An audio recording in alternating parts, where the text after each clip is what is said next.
Evening, folks.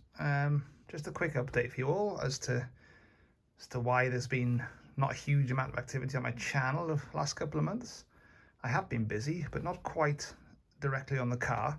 I will explain in a minute, but I thought, as it's Simmons Yacht weekend, happy Simmons Yacht weekend, everyone. If you're a Cortina owner or fan, you might be down there this weekend. I can't make it. I've got family commitments. So I thought instead I'll actually get out and do a bit on the car instead. So I've scraped the last bit of Underseal, old Underseal off the car tonight.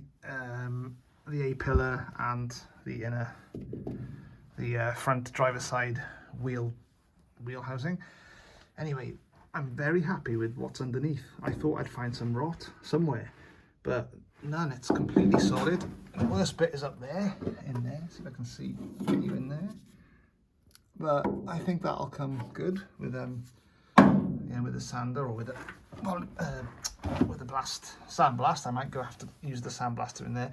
The rest of it will wire wheel down, I think. Where the primers come off, you can see there's orange under, so surface rust, and there's surface rust there to be expected, and it is just surface rust. There's no rot. It's a tiny hole down there, just under the door pillar, which I can tack up. Sorry. Yeah, and another thing that I find quite funny, really, I suppose, is that it seems that the factory have only put the primer on, like maybe one or two coats of primer, and then they put the Underseal directly on that. That's how it was back then. But I think now we've got it back, we'll epoxy it like we've done with the engine bay. And then a little note on chemicals now, on paints. You go online and you have a look at what's the best way to prime my car, and there's 10 different answers come back. 10 different people's opinions. They're probably all correct to a degree. Way back at the start of this series, this is one of the first areas I did. I got it back, did that here. I don't know, I just must have forgotten to do that bit at the time, because on the other side I did the whole thing. And I used red oxide, and people have said, well, red oxide isn't what it used to be, because of I think there's less lead in it now, or something like that. I tell you what, this survived 2 winters outside. The epoxy primer on the other side didn't, it failed. Probably my fault. The technique I was using, I don't think I sanded the metal down very well before putting it on, etc, etc. Anyway, no issues with red oxide.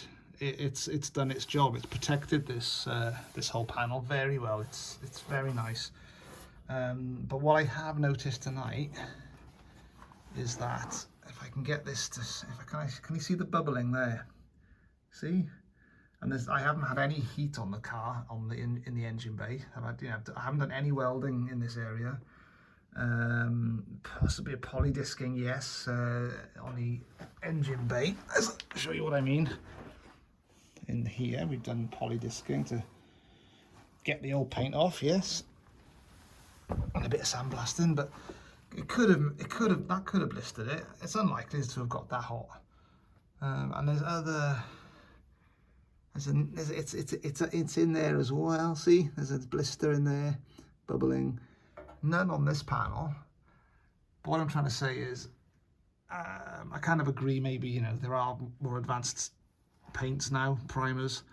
So thank you very much, red oxide. But I am going to take you off. I'm going to get you back to bare metal, and we'll put the epoxy on. And this time I know exactly what I'm doing with epoxy. I'm indoors. I know the right techniques, so we'll epoxy all of this, not a problem. So yeah, just thought I'd mention that, because it's been on 4 years, but it's been indoors that whole time. So imagine if you were to put your your next coats on over that, and then your Underseal, well, it's all going to fall off, isn't it, if your first bit of primer is bubbling away. Yeah, well, there's my little piece of advice for paint, and I don't know a huge amount, but its evidence is there for you. Anyway, back to what I said at the start. I have been busy, not on the car. I have got a grand plan for the whole logistical arrangements for the car to get it out, what to do with it afterwards. So let me go and show you what I've been up to in the front of the house. You can see some blocks there, and there we go.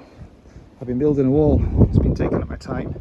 So I'm raising the level of my drive up to that level there. We'll come across. And the reason is we're going to put a tent. We're going to put a 4.5 by 3 tent here. And we're going to put the car, once it's been to the paint shop, we're going to put the car here. And then that car is going to come into the shed. That's car number 2. And I'll show you how. This shed, this fence rather, is on it's on removable posts. So that comes up and the car comes through, the shell comes through rather. So you can't do that very often. It's a 1 in 1 out job, which will happen hopefully towards the end of the summer. And we'll go back in and show you why rather I've decided on this. So we've had a chat with people in the know in the paint business, or friends of mine that have, you know, they've been through this kind of similar thing before. And I was going to paint it in here, and you know, I'd probably get a fair job, I'd imagine, but there's no ventilation. I'd have to improve the ventilation in this room. You know, you'd have to drill through the wall and put a vent in. But you need the flow. I don't know too much about paint shops, but you need a flow. You need to completely seal the area. Not impossible, but you know, there's also not just the paint. There's the body filling to do, isn't there? And again, I could do it. I'm quite looking forward to this part of it. I've done a bit myself there, but you know, all these little weld jobs. There's lots of body filling that's just to get, you know, there's been a lot of repairs to the cars in there, and we're not quite finished yet. There's a lot to do on the back as well. In these areas, if you remember, I've replaced these corners. I know there's going to be a rubber seal here, but you know, you want it to be filled in nice there, all the way up to there. Yeah, there's a lot. Look at that, it's going rusty. Is that rust? That's blinking rust, isn't it? There's only weld through on there, see? That's about a year and a half in, and we've got rust. God, these cars rust, don't they? So yeah, again, that would need to be prepped, taken away, re-primed, body filled, you know, you name it. It's probably going to cost about £5 if not more. But if you want the car to be pristine, with a really good paint job on it, that's what's going to have to happen. Haven't yet found a place. I've only just started looking. I love the guy in the smallest cog, Mr. Greenhouse, is it? He's got his own place now down in Ludlow. I'd love to contact him and see if he could do it. He seems like a master at his trade. Locally, well, Ludlow's not too far away from here. More locally, I'll sound out some of the local body shops and paint and see if they would be interested in, you know, a classic vehicle. I'm not sure there's anyone in Mid Wales. Probably is, but I haven't really looked properly yet. So that's the kind of plan now for this shell. Yeah, so we are, you know, I think over the summer we can do these jobs, and then it'll be ready to see, you know, should be filled really, shouldn't it? Be ready to take away then, hopefully by the autumn, and we'll get the second car in and start all over again. I must be mad. Anyway, thanks for listening. It's a very short film tonight, 5 minutes, whatever. But there will be more to come as we get towards the finish run, hopefully, of this shell. And then when it's back from the paint shop, it'll go out front in a tent. Not ideal, but I can't build a car in here. I can't build a car in its entirety in here because of the access issue. So only the shell can be done, and then we can get them out. We can get a shell out fairly easily. Sound like a plan? Yep. Well, it's the only plan I've got. I think it's the right one.